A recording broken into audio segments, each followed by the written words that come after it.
is not really a question of if, but how and how fast. And to discuss more about that, we're going to have Schneider Electric's Vice President of IT Business, Arun Shenoy. So the stage is yours.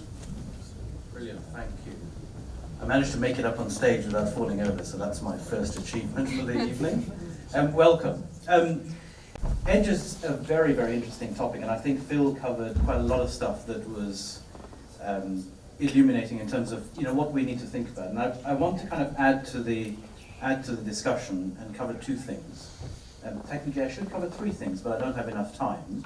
So I want to cover why Edge, and I want to cover the how do you manage Edge once you have it.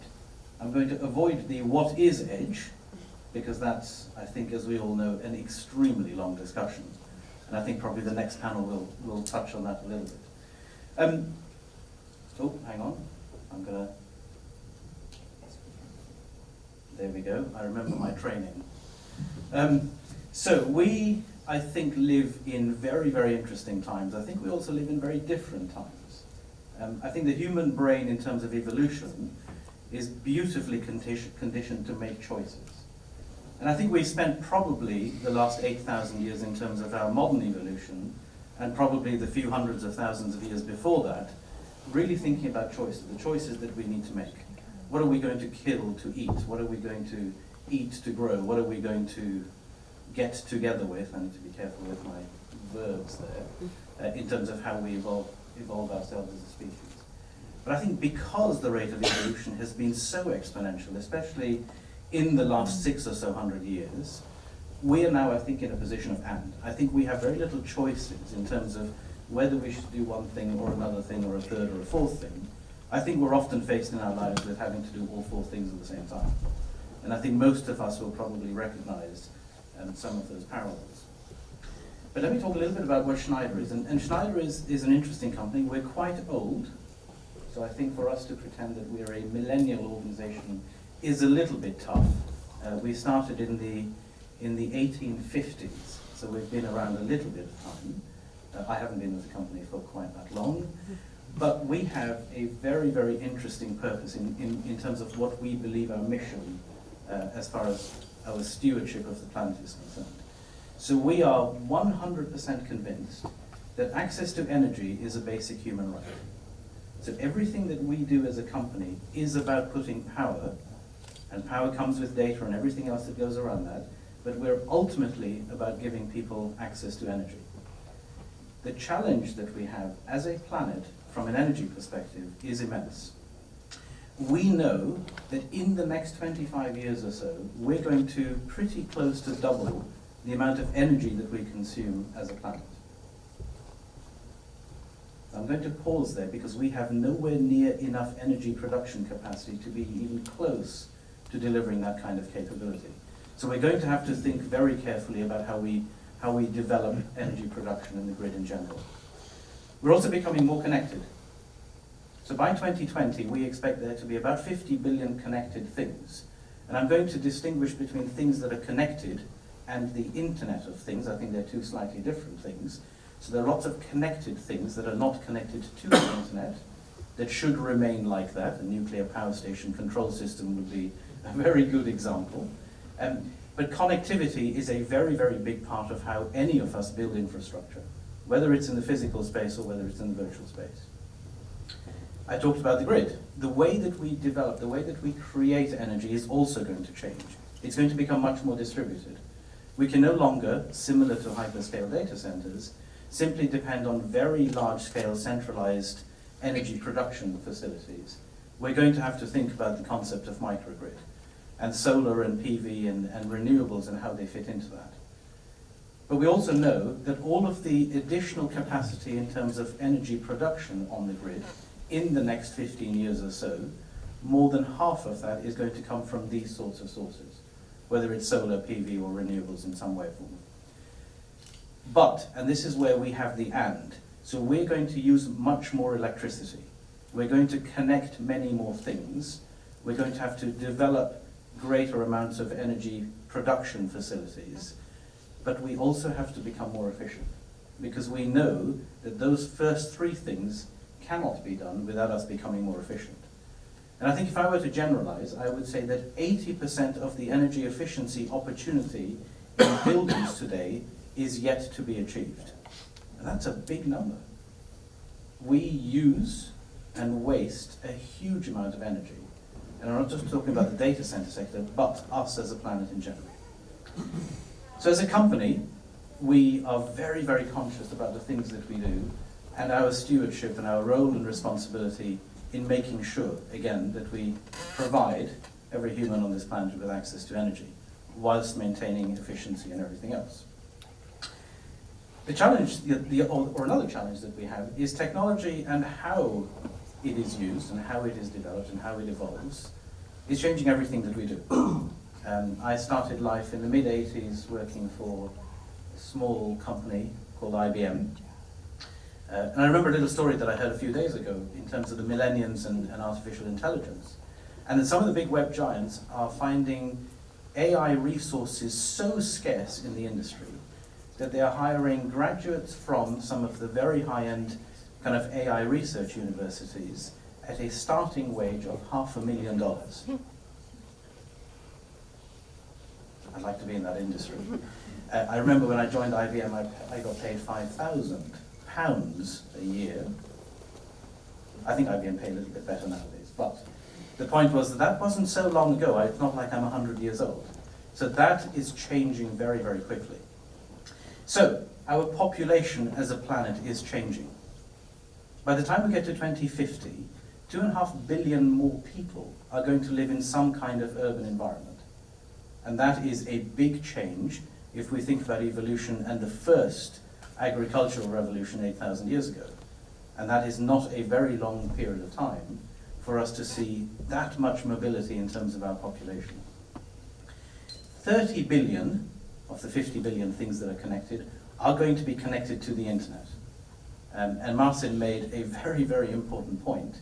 Most of the new things that we're connecting to the internet are going to be producing data, not consuming data. And I think we're all probably 100% convinced that the internet is not really quite ready for that kind of architecture. That's a very, very different usage model. We're also becoming more industrialized because we're becoming more urban, because the needs of that urban population are changing. We're also having to think about industrialization. And industrialization, by the way, also has a distributedness to it. 3D printing is a very good example of taking a production facility and putting it in the hands of the consumer.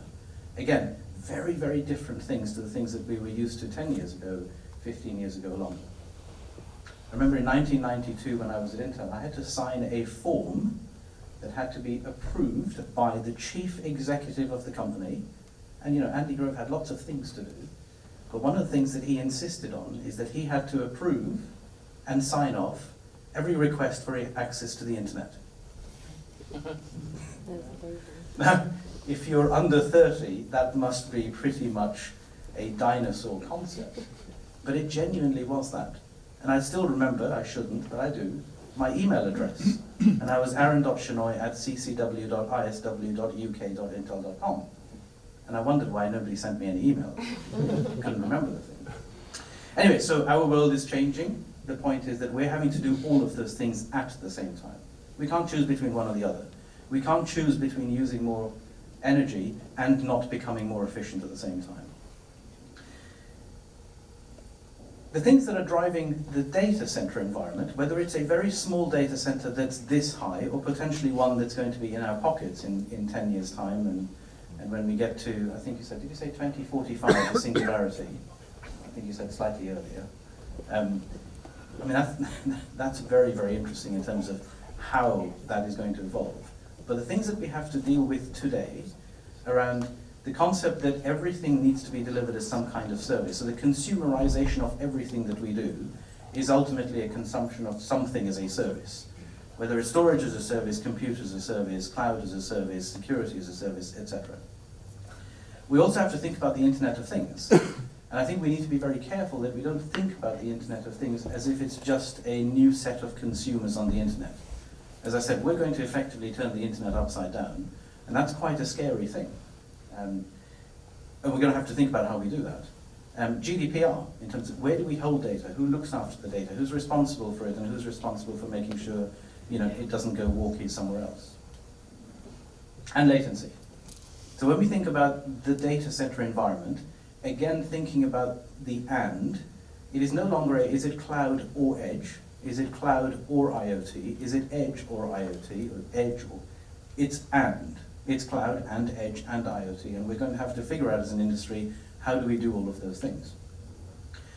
So I wanted to give a couple of examples of what's driving this as far as an edge is concerned. And the three things on the right are three things that didn't exist 5 years ago. So organizations like Nutanix, who are driving this real, hyper-convergence of, an IT, or what was a traditional IT infrastructure, into these super condensed, highly dense environments where everything is ultimately some function of software definedness in terms of what you want it to do. That is changing the face and the landscape of what a data center is and what its purpose is. And by the way, how reusable it is, how replaceable it is, how serviceable it is. You've got 5G. I think we all talked a little bit about 5G. Probably don't need to cover it too much, other than to make the point that once you put a device at the end of a 5G network, the temptation for the person that controls that device to make it a producer of data rather than a consumer of data becomes a really interesting challenge that we're all going to have to think about. And telcos, of course, unsurprisingly, have a huge role to play in this. And that whole regional office, branch office, central office infrastructure will probably need to go through some significant evolution from an architecture standpoint. And then we have applications. And just about every kind of application that you can think of. And I think we all probably have vast examples of applications that are utterly useless but exist for the sake of themselves. But I want to pick something like Magic Mirror. So, well, you can see I'm not exactly a follower of fashion, but I heard on the radio on the way here that companies like Misguided and Pretty Young Thing, I'm not sure why I should know English these things, are actually creating physical stores. In the same way that Apple has a physical store. So Apple don't sell very many products in their stores, but the stores are a very necessary extension of their brand. It's a showroom, it's an ability to show their technology. And that's exactly the same. These companies, Joe Brown, for example, are doing precisely that. So people that were not in the bricks and mortar space, entering the bricks and mortar space. Why are they doing that? To build a brand, to build proximity to the customer, but also to take advantage of some of these new applications like Magic Mirror. So one of the things that an online fashion buying experience doesn't give you is the ability to genuinely know and feel how something's going to look on you. That's what Magic Mirror does. You go to one of these places, you stand in front of a Magic Mirror, and you press a button on the thing that you want to try on. And in the mirror, you see exactly what you would look like in that thing. That requires a huge amount of compute power locally. So in the retail environments, in the telco environments, in industrial environments, we're seeing the need, driven by hyperconvergence, driven by connectivity, driven by new applications. And we know that the more that we create in terms of edge infrastructure, the more of this convergence will happen, the more applications will be created. So this is a very, very interesting dynamic that we're seeing. So, from my perspective, that's kind of a why edge. So all of the things that are going on, both in terms of energy and in terms of data applications and convergence, that's what's driving edge. So when you have edge, and let me kind of pose it as a question. So most of us in the infrastructure space know the concept of 5 nines. So it's 99.999% availability of something, usually a physical bit of infrastructure. If you have two things in a tiered architecture that have the same reliability, or a third thing and a fourth thing, you go from a potential to have a few minutes of downtime to have a number of hours of downtime in a year, even though all of those things are as reliable as they individually were to begin with. And therefore, we need to think about physical security, we need to think about availability, we need to think about reliability and resilience in these infrastructures that we're building, which therefore means that we need to have some way of managing these things. I think we're all 100% convinced in this room that we do not want people looking after these edge facilities. So people already do a relatively poor job with the facilities that we already have in enterprises. And it's not because they're bad people, it's just that they can't keep up with the rate of change and the requirements in terms of managing this infrastructure. Most data centers have a man trap. Most data centers have biometrics. Most data centers have very, very complex security processes for getting into the facility. Most server rooms in an enterprise allow the cleaner to go in. That doesn't make any sense, because I'm 100% convinced, as I'm sure you are, that those two things are connected to each other on a corporate network. So the ability for us to physically compromise security in terms of its lowest common denominator becomes a real challenge in the edge. So we have to think about, from a manageability perspective, how do we do that? So this is the other thing. So I talked about the why, now it's the how do you look after these environments. So automation, machine learning, artificial intelligence, they're all a big part of how do you gather, how do you create this sort of massive lake of data so that you can analyze it in a way that allows you to manage this infrastructure more effectively. And when we build these architectures for ourselves as organizations, we need to think about how we're going to connect up the pieces that make up our infrastructure. We need to think about how we're going to control them. And in a traditional data center environment, that would be the thing that controls power or the thing that controls cooling, so a power management system or a building management system. But then we also need to think about how we take all of these things and pull them into a bigger apps and analytics platform that is as an open platform that allows everyone to participate and play in, because that's where the creation of apps happens in terms of how we manage edge infrastructure. And that's a really big thing that we're doing. So our biggest investment is going into this thing called EcoStruxure. Now, EcoStruxure is interesting in the sense that we've actually been doing this for about 10 years, so we know how to do this already. Now we're really thinking about how do we take what we already know in a sort of more traditional physical infrastructure environment where the biggest power companies in the world are customers of those systems. The biggest data center companies in this world are customers of those systems. And how do we pull all of that together in such a way that when we talk to our customers about how they're going to do cloud and edge and IoT, and how they're going to build their infrastructures around that, these are the things that we can help them with. So hopefully that made sense, and hopefully I managed to stay on time. Most of the people that know me know that that's probably one of my, well, I say one. I have a long list of flaws, but that's probably the biggest one. So thank you very much.